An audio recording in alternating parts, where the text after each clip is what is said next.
Our top story this afternoon. A think tank in the United States has recommended the deployment of a US-made anti-ballistic missile system to South Korea to deal with the growing threat posed by North Korea.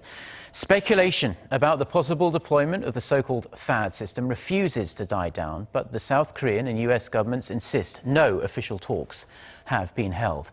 Connie Kim starts us off.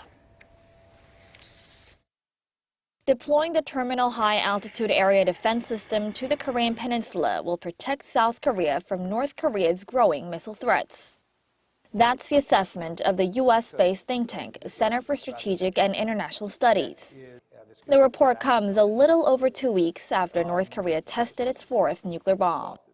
Purchasing more missiles and stockpiling them and more launchers so that they're available in the Pacific should they be needed.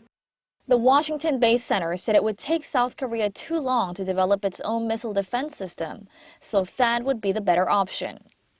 Seoul aims to develop its own indigenous anti-missile defense systems, the Korea Air Missile Defense System and Kill Chain, by the early 2020s. Once operational, they would be able to intercept low-altitude missiles. THAAD is capable of intercepting incoming missiles at high altitudes. However, the U.S. think tank's suggestion is unlikely to be realized anytime soon. South Korea insists no formal talks have taken place on THAAD. And the U.S. Deputy Secretary of State in Seoul this week for talks on North Korea had this to say. We've made no decision on THAAD, and in any event, as we've been very clear about, we will only proceed with THAAD in full consultation with our Korean partners. The system's potential deployment to the Korean Peninsula is a sensitive issue in Northeast Asia.